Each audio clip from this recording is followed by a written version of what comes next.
اس کے علاوہ روسی زبان بھی عام طور پر سمجھی اور بولی جاتی ہے، کیونکہ ترکمانستان کبھی سوویت یونین کا حصہ رہا ہے۔ ترکمانستان کے تقریباً 90% سے زیادہ لوگ مسلمان ہیں۔ اسلام یہاں کے لوگوں کی روزمرہ زندگی میں گہرائی سے بسا ہوا ہے۔ یہاں کے لوگ اپنے مذہب کے ساتھ ساتھ قدیم ترک روایتوں کو بھی بہت اہمیت دیتے ہیں۔ شادی بیاہ، تہوار اور قومی دنوں میں اسلامی اور روایتی ترک رسم و رواج کا خوبصورت امتزاج نظر آتا ہے۔ دوستو، ترکمانستان کی سب سے بڑی شان اس کے اخال ٹیکی گھوڑے ہیں۔ اخال ٹیکی گھوڑے اپنی چمکتی ہوئی سنہری جلد کی وجہ سے دنیا بھر میں مشہور ہیں۔ یہ گھوڑے دنیا کی سب سے قدیم نسلوں میں سے ایک ہیں اور ہزاروں سال سے ترکمانستان کے صحراؤں میں پائے جاتے ہیں۔ ترکمانستان میں ان گھوڑوں کو اتنی عزت حاصل ہے کہ ان کی تصاویر نوٹوں، ٹکٹوں اور سرکاری علامتوں پر بھی بنی ہوتی ہیں۔ ہر سال ترکمانستان میں ایک خاص دن نیشنل ہارس ڈے منایا جاتا ہے، جس میں یہ گھوڑے سجائے جاتے ہیں، ان کی دوڑیں اور نمائشیں ہوتی ہیں اور بہترین گھوڑے کو اعزاز اور انعام دیا جاتا ہے۔ اب چلتے ہیں ترکمانستان کے دل کی طرف۔ یہ ہے عشق آباد، یعنی محبت کا شہر۔ یہ ترکمانستان کا دارالحکومت ہے۔ ترکمانستان کی کل آبادی تقریباً 70 لاکھ ہے اور ان میں سے تقریباً 10 سے 12 لاکھ لوگ عشق آباد میں رہتے ہیں۔ یہاں ہر طرف سفید سنگ مرمر سے بنی عمارتیں، چوڑی سڑکیں اور شاندار یادگاریں نظر آتی ہیں۔ دلچسپ بات یہ ہے کہ عشق آباد کا نام grains book of world records میں بھی درج ہے، کیونکہ یہاں دنیا میں سب سے زیادہ سفید سنگ مرمر کی عمارتیں موجود ہیں، اور یہ سارے کا سارا سنگ مرمر اسپیشلی اٹلی سے منگوایا گیا تھا، اور رات کے وقت یہ پورا شہر چمک رہا ہوتا ہے اور دنیا کو اپنی شاندار خوبصورتی کی داستان سناتا ہے۔ لیکن دوستو رکیں، اس شہر کی خوبصورتی پر فدا نہ ہو، کیونکہ اس شہر کا ایک اور اندھیرا اور ڈراؤنا چہرہ بھی موجود ہے۔ عشق آباد میں کئی خوبصورت اور جدید شاپنگ مالز اور ریسٹورانٹس بھی موجود ہیں، جو اندر سے بالکل دبئی اور قطر کے شاپنگ مالز کی طرح ہیں۔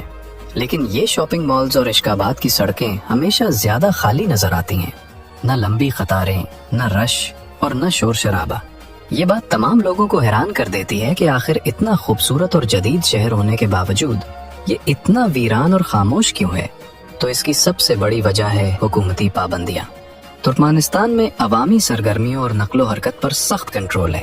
لوگوں کو زیادہ باہر گھومنے یا غیر ضروری طور پر شہر میں جمع ہونے کی اجازت نہیں ہوتی۔ اس کے علاوہ حکومت عوامی تقریبات شہر میں گھومنے پھرنے کو محدود رکھتی ہے تاکہ شہر ہر وقت صاف ستھرا نظر آئے۔ اس کے علاوہ ان مہنگے شاپنگ مالز اور ریسٹورانٹس پر جانا وہاں کے لوگوں کے بس کی بات نہیں، کیونکہ ان کے پاس صرف گزارے جتنے پیسے ہوتے ہیں۔ عشق آباد ایک ایسا خوبصورت مگر خاموش شہر ہے جہاں عمارتیں چمکتی ہیں مگر سڑکیں سنسان نظر آتی ہیں۔ یہ شہر بظاہر دنیاوی جنت لگتا ہے، مگر اس کے اندر ایک خاموشی اور تنہائی چھپی ہے جو اسے واقعی پراسرار بناتی ہے۔ ترکمانستان کی معیشت کا دار و مدار زیادہ تر قدرتی گیس پر ہے۔ ترکمانستان کے پاس دنیا کے چوتھے بڑے ذخائر موجود ہیں۔ حکومت گیس کو چین، روس اور دیگر ممالک کو ایکسپورٹ کرتی ہے اور یہی ملک کی آمدنی کا سب سے بڑا ذریعہ ہے۔ لیکن مسئلہ یہ ہے کہ یہ دولت عوام تک پوری طرح پہنچتی ہی نہیں۔ ملک میں عام لوگ اب بھی بے روزگاری، مہنگائی اور بنیادی سہولتوں کی کمی کا سامنا کرتے ہیں، بالکل پاکستان کی طرح۔ پاکستان کو بھی اللہ نے بے شمار قدرتی وسائل سے نوازا ہے، لیکن اس کا ذرا برابر فائدہ بھی عوام تک نہیں پہنچتا، اور سارے کا سارا مال اوپر بیٹھے درندہ صفت اور کرپٹ لوگ ہڑپ جاتے ہیں۔ ترکمانستان میں بھی صرف نام کے الیکشن ہوتے ہیں اور حکومت پہلے سے ہی سلیکٹ ہوتی ہے۔ ترکمانستان کی حکومت نے جدید عمارتوں اور سڑکوں پر بہت سرمایہ لگایا ہے، جس سے شہر تو خوبصورت لگتے ہیں مگر عوامی معیار زندگی میں کوئی بہتری نہیں آئی۔ ترکمانستان کی سرکاری کرنسی ترکمانی منات ہے۔ ایک ترکمانی منات 24 انڈین اور 80 پاکستانی روپے کے برابر ہے۔ سرکاری اعداد و شمار کے مطابق فی کس آمدنی تقریباً 7 سے 8 ہزار امریکی ڈالر ہے، لیکن اصل میں یہ آمدنی صرف 2000 امریکی ڈالر سالانہ ہے۔ دوستو، ترکمانستان اگرچہ آج ایک خاموش اور بند سا ملک نظر آتا ہے، لیکن یہاں کئی قدیم تاریخی شہر بھی موجود ہیں، اور اسی ترکمانستان نے بہت سی تاریخی اور بااثر شخصیات کو جنم دیا ہے۔ پہلے بات کرتے ہیں ترکمانستان سے تعلق رکھنے والی مشہور اسلامی شخصیات کے بارے میں۔ امام ابو داؤد، جو کہ مشہور محدث رسول صلی اللہ علیہ وسلم اور کتاب سنن ابو داؤد کے مصنف تھے، اور امام ترمذی، جو کہ کتاب جامع الترمذی کے مصنف تھے۔ ان دونوں عظیم شخصیات کا تعلق اسی علاقے سے تھا۔ ان کی لکھی ہوئی احادیث اسلام کی ٹاپ کی 6 کتابوں میں شامل ہوتی ہیں اور پوری دنیا میں مسلمان بغیر کسی بحث اور بغیر کسی شک کے ان کتابوں پر یقین کرتے ہیں۔ اس کے بعد آتے ہیں سلطان احمد سنجر۔ یہ سلجوق سلطنت کے عظیم مسلمان بادشاہ تھے جنہوں نے ترکمانستان کے شہر مرو کو اسلامی دنیا کا مرکز بنا دیا۔ ان کے دور میں مساجد، مدارس اور خانقاہیں قائم ہوئی اور مرو کو اسلامی علم کا شہر کہا جانے لگا۔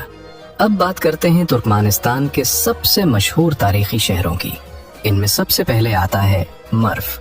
یہ شہر 12ویں صدی میں سلجوق سلطنت کے زمانے میں اپنے عروج پر پہنچا ہوا شہر کہلاتا تھا۔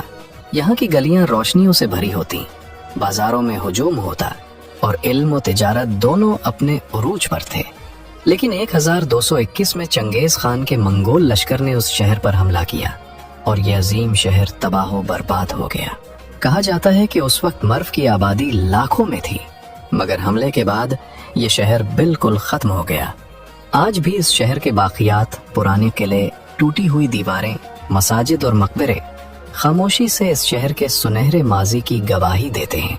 اب چلتے ہیں کنی اور گنج کی جانب، جسے کبھی خوارزم سلطنت کا دارالحکومت کہا جاتا تھا۔ یہ شہر ترکمانستان کے شمال میں ازبکستان کی سرحد کے قریب واقع ہے۔